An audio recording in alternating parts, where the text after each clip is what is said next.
Anda menyaksikan paruh kedua Kompas Petang bersama saya Niluh Puspa. Saudara calon Presiden nomor urut 2 Prabowo Subianto mengomentari soal klaim Capres Anies Baswedan dan Ganjar Pranowo soal optimisme memenangi suara di Jawa Tengah. Prabowo mempersilahkan semua pihak untuk mengklaim bisa meraih suara terbanyak di Jawa Tengah pada Pilpres nanti. Prabowo meminta menunggu dan melihat hasil penghitungan suara nanti. Prabowo Gibran saat ini diusung antara lain oleh Gerindra dan Golkar yang pada pemilu 2019 lalu meraih suara terbanyak ketiga dan keempat di Jawa Tengah.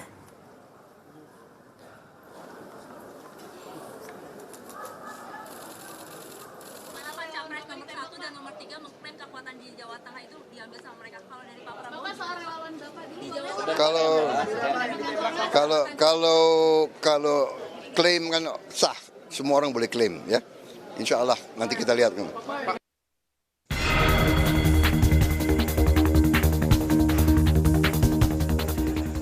Sebagai daerah dengan jumlah pemilih terbanyak ketiga di Indonesia, Provinsi Jawa Tengah menjadi magnet tersendiri bagi kandidat Capres-Cawapres untuk berebut suara.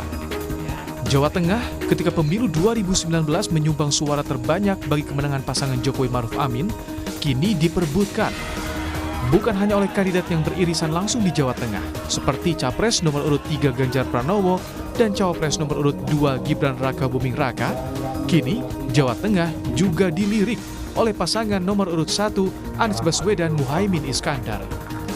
Anies mengklaim Jawa Tengah bukan kandang hanya satu partai. Kandang banteng di Jawa Tengah hanya untuk periode-periode sebelumnya. Jadi kalau sekarang itu disebut kandang, itu adalah periode-periode sebelumnya. Sementara sekarang rakyat yang menginginkan perubahan itu bukan ada di 1-2 partai, ada di banyak partai. Jadi kami melihat pesan perubahan itu malah menjangkau semua.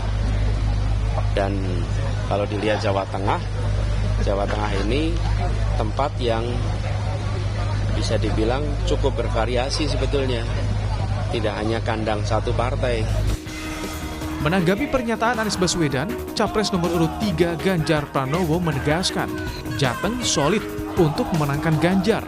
Ganjar optimistis akan mendulang suara di Jawa Tengah. Ya kalau penantang pasti akan ngomong seperti itu, tapi fakta nanti akan dia lihat.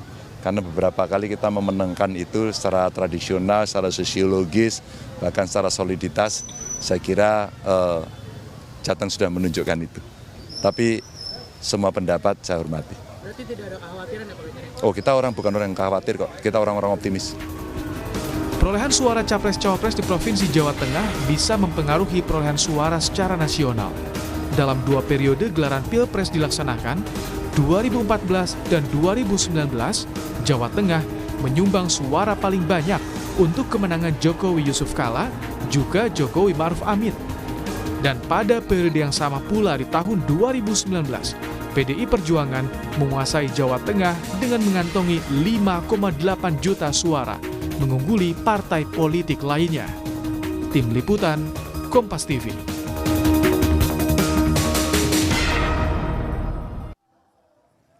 Jawa Tengah akan menjadi medan pertarungan 3 pasangan Capres-Cawapres dalam mencari suara penentu kemenangan, saudara. Apakah mesin politik Anies dan Prabowo akan mampu menggoyang dominasi suara PDI Perjuangan yang mengusung Ganjar Pranowo? Bagaimana juga pengaruh Gibran dalam membantu Prabowo menggoyang suara Ganjar di Jawa Tengah? Sore ini, saudara, kita bahas bersama dengan Direktur Parameter Politik Indonesia, Adi Prayitno. Lalu kemudian ada anggota Dewan Pakar TPN Ganjar Mahfud, Nusirwan Suyono, dan juga ada juru bicara TPN Prabowo Gibran, Hasan Nasbi. Selamat petang Bapak-Bapak, sehat selalu?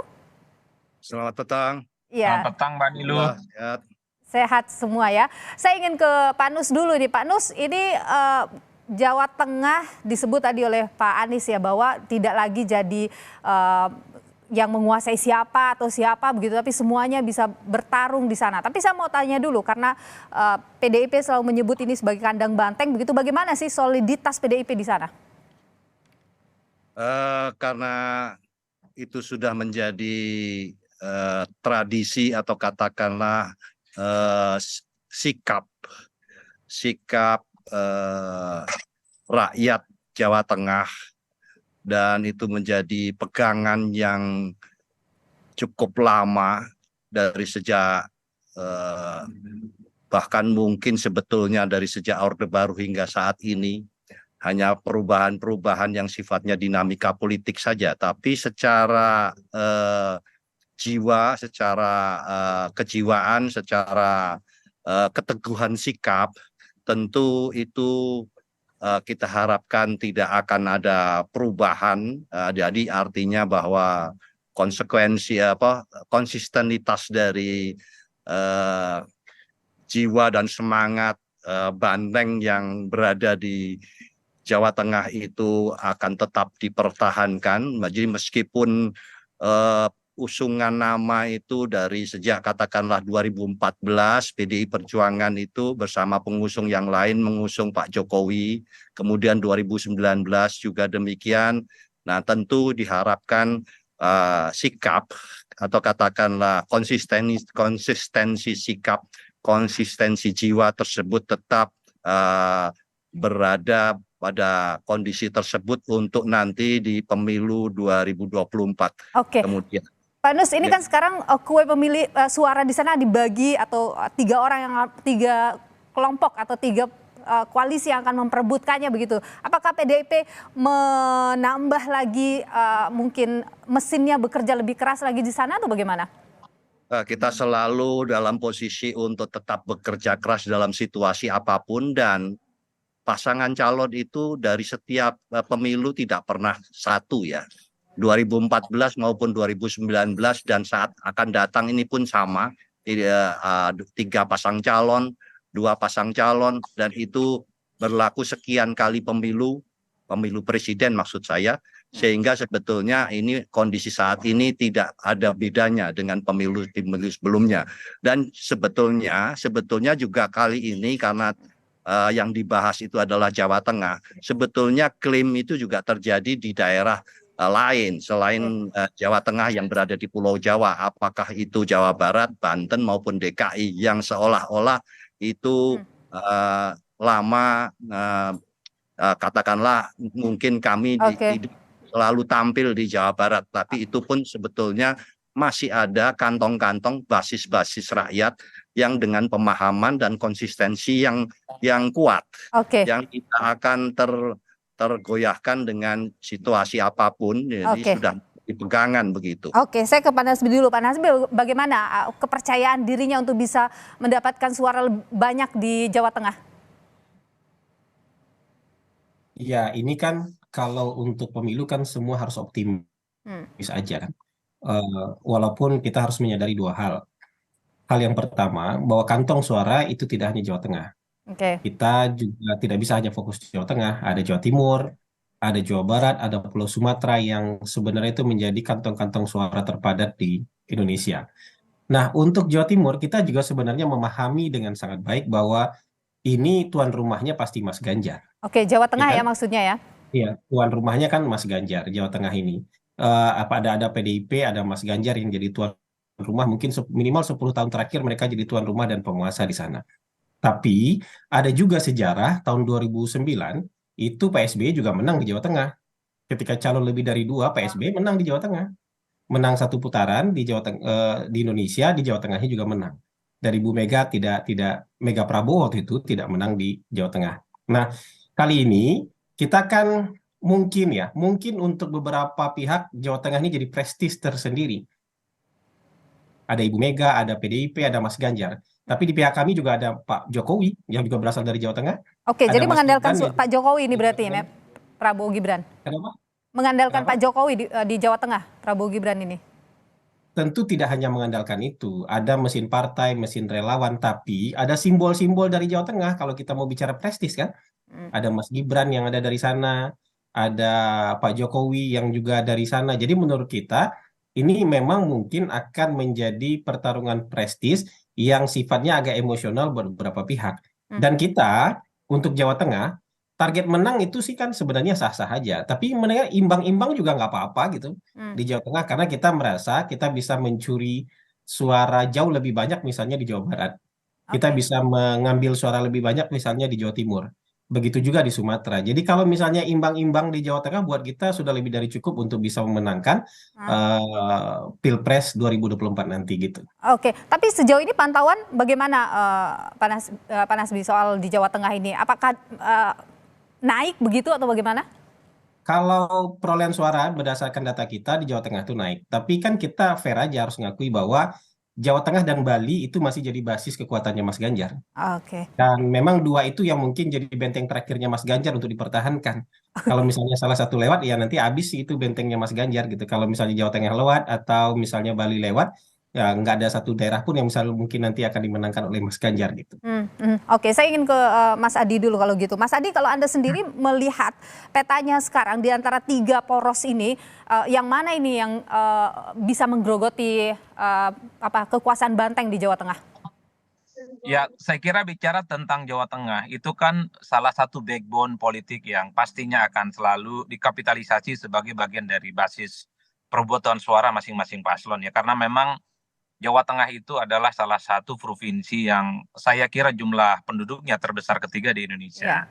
Yang kedua, bicara Jawa Tengah itu saya kira variabelnya 3. Variabel kandangnya PDIP karena memang tidak bisa dibantah. Di situ adalah basisnya merah. Yang kedua adalah faktor Ganjar Pranowo yang saya kira memang cukup kuat penetrasi politiknya mengingat sebagai mantan gubernur 2 periode. Dan yang ketiga tentu saja kita tidak bisa menutup mata faktor Jokowi. Jadi 3 variabel ini yang saya kira memang akan saling kuat-kuatan tentu untuk mendapatkan suara di Pilpres 2024 yang akan datang. Saya selalu mengatakan untuk menang di Jawa Tengah terhadap Ganjar dan Mahfud saya kira memang rasa-rasanya agak sulit ya. Kenapa begitu? Karena 2 variabel tadi, faktor Ganjar dan basis banteng. Tapi ingat, pengaruh Jokowi termasuk Gibran ini punya kesempatan untuk merebut kantong-kantong basis-basis pemilih banteng yang selama ini memang dalam banyak hal juga berafiliasi dengan Pak Jokowi dan Gibran Rakabuming Raka. Maka kalau rumusnya itu ditanya apakah Prabowo Gibran ini akan mengungguli Ganjar, bagi saya ini semacam mission impossible. Jikapun itu mau dimaksimalkan, tentu harus mengamplifikasi dan mengkapitalisasi semua resource politik yang dimiliki oleh Pak Jokowi. Karena kalau hanya mengandalkan Gibran, saya kira memang kekuatan politiknya terbatas di Solo. Tapi kalau bicara Jokowi, tentu amplifikasi politiknya ini kan tersebar merata di Jawa Tengah. Itu yang saya kira saya selalu tegaskan, semacam mission impossible. Tapi Mbak Nilu satu hal ya, kalau Prabowo dan Gibran ini mampu mengungguli suaranya Ganjar dan Mahfud maksud saya kira luar biasa. Ini akan menjadi sejarah politik baru gimana selama 10 tahun terakhir misalnya kekuatan politik PDIP misalnya akan dipatahkan karena dalam politik tidak ada yang tak mungkin. Tapi itu tadi, ini adalah semacam impossible yang saya kira kita tinggal perhatikan nanti di 14 Februari kira-kira siapa yang menang. Tapi itu tadi, kalau saya membaca kubunya Prabowo Subianto dan Gibran ini kan sebenarnya menang itu target manis. Target kedua ya minimal bisa memangkas jarak elektabilitas di antara mereka. Tapi Mas Adi, apa yang perlu diwaspadai ini oleh Ganjar Mahfud dan PDIP di Jawa Tengah ini? Pertama tentu pengaruhnya Pak Jokowi. Harus diakui tingkat kepuasan Pak Jokowi di antara begitu banyak provinsi di Indonesia, salah satunya di Jawa Tengah. Hampir mencapai 80% yang saya kira pesona Pak Jokowi masih kuat. Kalau ini diamplifikasi, kalau ini dikapitalisasi, tentu harus menjadi warning bagi PDIP, warning bagi Pak Ganjar Pranowo. Khawatirnya basis-basis selama ini yang mereka itu menyatakan kuat iman politiknya kepada PDIP tergoda ya dengan personanya Pak Jokowi. Anda membaca itu sudah terjadi tidak sekarang? Kalau membaca sejauh ini sudah mulai ada pergerakan ya, di mana basis-basis merah pendukungnya Pak Ganjar yang dulu solid gitu ya sedikit banyak sudah mulai hijrah ya mendukung Pak Prabowo dan Gibran. Oleh karena itu memang dalam sisa waktu sekitar sebulan setengah ke depan ini kan tarung kuat-kuatan politik ya. Bagaimana mesin politiknya Pak Ganjar dan Pak Prabowo ini akan diuji siapa yang paling kuat di akhirnya. Oleh karena itu di awal saya sudah disclaimer sebenarnya kalau untuk menang di Jawa Tengah memang agak rumit kalau kita membaca rumus politik per hari ini ya. Tapi paling mungkin adalah mengurangi jarak ataupun defisit selisih elektabilitas antara Pak Prabowo dengan Ganjar paling mungkin itu bisa dilakukan. Karena Mbak Nilu ini kan kalau strategi politik itu ya mengurangi tingkat kekalahan di basis yang selama ini dianggap lemah dan mempertebal kemenangan-kemenangan di tempat yang lain yang selama ini kuat. Kan itu kita tahan di sana dulu. Nanti kita akan lanjutkan perbincangan ini, termasuk juga Pak Nus sendiri bagaimana melihat ketika yang tadinya adalah berada di sisi PDIP, yakni Pak Jokowi, kemudian Gibran sekarang beralih ke sisi Prabowo. Bagaimana membaca itu PDIP? Kita akan bahas lebih lanjut usai jeda berikut ini. Tetaplah bersama kami. Saudara, Anda masih bersama kami di Kompas Petang dan kita lanjutkan kembali perbincangan kita. Masih bersama dengan saya 3 narasumber, Adi Prayitno, Direktur Eksekutif Parameter Politik Indonesia. Juga ada Nusirwan Suyono, anggota Dewan Pakar TPN Ganjar Mahfud. Dan juga ada Pak Hasan Nasbi, juru bicara TPN Prabowo Gibran. Selamat sore Bapak-Bapak, masih bersama kami ya. Saya ke Pak Nus dulu ini. Pak Nus, jadi ketika dulunya Pak Jokowi dan Gibran yang berada di sisi PDIP dulu, sekarang kemudian tidak lagi bersama dengan PDIP. Apakah ini menjadi ancaman tersendiri untuk Ganjar Mahfud? Tidak, jadi tentu harapan kami rakyat Jawa Tengah memiliki pemahaman yang utuh ya, tidak karena begitu paham perjalanan dari sejak minimal saya katakan mengusung kata-kata mendukung siapa yang akan dicalonkan untuk maju di dalam pencalonan presiden dari 2014, 2019 ini minimal ya. Baik itu untuk gubernur, untuk wali kota dan untuk presiden, maka itu sangat dipahami oleh rakyat. Itu yang tadi saya katakan bahwa ini tentu keyakinan kami, ada keteguhan, ada konsistensi atau katakanlah kekuatan dari pemahaman dari rakyat Jawa Tengah.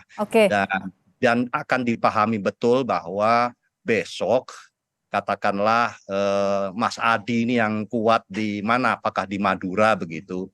Kalau sudah tidak maju ya nanti gambar di surat suaranya itu sudah tidak ada Mas Adi lagi di Madura. Kalau memang sudah tidak tampil lagi. Sehingga tentu perubahan itu akan sangat dipahami. Kami berharap bahwa ada perbedaan antara yang diusung pada saat sebelumnya dan sekarang. Karena tadi saya mendengar ada pengaruh yang tadi dikatakan bahwa ada pengaruh Pak Jokowi dan itu bisa dipahami, tapi juga harus dipahami pula Pak Jokowi besok sudah tidak ada di dalam pencalonan presiden. Jadi Pak Jokowi nggak ada pengaruhnya begitu di sana sekarang kalau misalnya tidak maju lagi dalam. Ya kalau pengaruh sih bisa saja ada, tapi belum tentu bahwa pengaruh untuk itu pilih saja Pak Hasan kemudian atau pilih saja ke Pak Adi Prayitno. Tidak semudah itu untuk bisa kita melogikakan bahwa setelah berganti akan berubah kepada yang lain. Bagaimana dengan Gibran yang menjadi wali kota Solo misalnya kemarin, apakah itu juga tidak memberikan pengaruh besar juga? Nah, maka tentu pada akhirnya pemilih akan diharapkan untuk melihat rekam jejak, melihat track record dari masing-masing yang akan dipilih 3 pasang calon tersebut. Nah itulah, dan kemudian juga latar belakang siapa yang mengusung, dan itu adalah hak dari wilayah tersebut, rakyat yang ada di situ. Baik. Kami memiliki keyakinan bahwa pemahaman siapa saja yang dicalonkan dan seperti apa latar belakang masing-masing calon tersebut, kami yakin kalau untuk di Jawa Tengah sudah memiliki pemahaman yang utuh, sehingga kami melihat tadi menjadi dasar pertimbangan karena adanya kekuatan Pak Jokowi. Ya tidak salah, boleh-boleh saja, tapi juga itu rakyat tentunya juga sudah paham Pak Jokowi tidak muncul kembali besok dalam pencalonan begitu. Mas Adi. Baik, Pak Nasbi, ini tidak berpengaruh kok. Pak Jokowi toh tidak ada lagi di Pilpres 2024 nanti, jadi tidak akan memberi pengaruh besar. Sementara tadi Anda mengatakan bahwa pengaruh Jokowi besar, bagaimana ini? Enggak, saya yakin juga Pak Nusirwan bukan bilang tidak berpengaruh, ada pengaruhnya, tapi beliau yakin bahwa misalnya dari sisi sudut pandang beliau bahwa mereka yakin mana yang harus dipilih karena ada yang muncul di kertas suara, ada yang tidak muncul di kertas suara. Begini, kami kan juga tidak muluk-muluk ya. Ketika masuk ke daerah Jawa Tengah itu dengan kesadaran penuh. kesadaran penuh bahwa ini adalah menjadi basisnya Mas Ganjar, menjadi basisnya PDIP. Tapi kami juga yakin ketika misalnya Pak Jokowi dan Gibran tidak bersama PDIP, itu pasti ada yang bisa dikurangi dari basis-basis ini, pasti berkurang itu. Mau besar mau kecil itu pasti berkurang. Nah, yang kedua, ketika kami masuk ke lapangan ya, bertemu dengan masyarakat, ternyata daerah-daerah yang terbuka, daerah-daerah yang terbuka untuk misalnya partai politik lain, untuk kandidat lain di luar Mas Ganjar dan PDIP itu ternyata juga cukup banyak. Jadi kami itu sebenarnya ingin apa ya, mendemistifikasi ya. Selama ini kan sudah given aja diterima bahwa Jawa Tengah itu adalah milik PDIP. Oke. Dia mungkin secara hasil 2 pemilu terakhir iya, tapi ketika kami masuk ke lapangan, oh ternyata masyarakat yang open untuk mendukung Pak Prabowo itu banyak sekali. Memang berapa persen Pak dari survei internal yang kemudian beralih ke Prabowo Gibran? Mas Ganjar masih unggul ya, tapi unggulnya nggak banyak ya. Mungkin hanya sekitar 10 poin unggulnya dibandingkan pasangan Prabowo Gibran di data internal yang kita miliki. Nah, ini masih mungkin untuk dikejar, masih mungkin untuk diperkecil atau mungkin bisa dibikin imbang. Jadi begitu menurut saya untuk mengalahkan itu mungkin ya masih terlalu berat kerjanya untuk mengalahkan Mas Ganjar di Jawa Tengah, begitu juga mengalahkan. Tapi kalau wilayah yang kira-kira sudah dikuasai, berapa banyak wilayah itu? Di mana saja? Oh, jangan dikasih tahu dong, nanti diserbu lagi gimana? Tapi sudah, mungkin berapa persennya dari wilayah Jawa Tengah yang sudah dikuasai begitu? Ya kita setidaknya sekarang menjelang 40% itu sudah. Jadi gini, Jawa Tengah ini hanya 40% ya? Antara Mas Ganjar dengan Pak Prabowo. Mas Anies itu kecil sekali di Jawa Tengah. Walaupun misalnya Mas Anies optimis gitu. Mas Anies yang kecil sekali di Jawa Tengah aja optimis gitu. Apalagi kita yang sudah menjelang 40% di Jawa Tengah. Jadi menurut saya ini pertarungan ini hanya untuk 2 kandidat di Jawa Tengah. Antara Prabowo Gibran atau dengan Mas Ganjar dan Pak Mahfud. Jadi hanya 2 ini yang memperebutkan Jawa Tengah. Mas Anies menurut saya nggak ikut-ikutan dalam memperebutkan Jawa Tengah. Baik. Saya ke Mas Adi. Mas Adi, 40% yang mungkin sudah beralih ke Prabowo Gibran. Bagaimana kalau Anda melihat itu, angka itu? Ya, saya kira memang kalau berharap dari pendukung Ganjar dari klaster PDIP dan P3 agak susah sebenarnya bagi kubu Prabowo dan Gibran ya. Tentu harus menyasar pemilih-pemilih yang tidak terafiliasi kedua partai ini karena memang melihat rata-rata basis konstituen dari Ganjar dan Pak Mahfud kan solid dari kedua partai ini. Yang kedua Mbak Nilu, kalau kita membaca hasil pemilu di 2019 yang lalu ada sekitar 6-7 juta masyarakat yang di Jawa Tengah itu yang sebenarnya belum menentukan pilihan politiknya. Ini juga adalah pasar politik yang sebenarnya masih bisa dimaksimalkan oleh masing-masing kandidat ya untuk memperebutkan ceruk pemilih. Oleh karena itu kalau kemudian ditanya siapa yang unggul di Jawa Tengah, saya termasuk yang meyakini Ganjar Mahfud akan terus unggul ya. Paling mungkin dari kubu Prabowo dan Gibran memperkecil dan memangkas jarak selisih elektabilitas yang dulu itu kalah secara signifikan. Tapi targetnya sepertinya yang disampaikan oleh Bang Hasan itu tadi ya kalau menang ya syukur tapi minimal imbang. Kan itu adalah target yang sebenarnya paling optimal yang diinginkan. Ini yang saya kira memang kalau ingin menang di Jawa Tengah termasuk ingin imbang sebenarnya semacam mission impossible. Karena data-data statistik dan kekuatan politik per hari ini ya memang masih dimiliki oleh Pak Ganjar yang saya kira secara absolut masih kuat. Tapi dalam politik itu apapun sangat mungkin bisa terjadi. Kalau Anda sendiri, kalau Anda mengatakan mission impossible untuk 50-50, kalau Anda sendiri prediksinya bagaimana kira-kira? Kalau 50-50 ini adalah pekerjaan yang menurut saya harus jauh lebih ekstra. Jadi berapa kira-kira? Kerja politik yang sekarang. Saya masih menduga ya kalau per hari ini datanya masih di bawah Pak Ganjar. Suaranya Pak Prabowo itu ya. Oleh karena itu saya selalu berpatokan dalam politik itu kan yang tak mungkin cuma satu. Menghidupkan kembali orang yang sudah meninggal ya, selebihnya masih mungkin Mbak Nilu. Soal imbang, memangkas jarak elektabilitas dan seterusnya. Ini yang saya sebut bahwa tentang dinamisasi kekuatan politik ya. Baik, kita tentu lihat bagaimana nanti pertarungan politiknya akan terlihat jelas nyata pada 14 Februari 2024 nanti. Terima kasih Pak Hasan Nasbi, juru bicara TPN Prabowo Gibran, Pak Nusirwan Suyono, anggota Dewan Pakar TPN Ganjar Mahfud, dan Mas Adi Prayitno. Terima kasih sudah berbagi pandangan di Kompas Petang. Sehat selalu Bapak-Bapak. Terima kasih Pak Asi, Mas Adi, terima kasih. Saudara, kami masih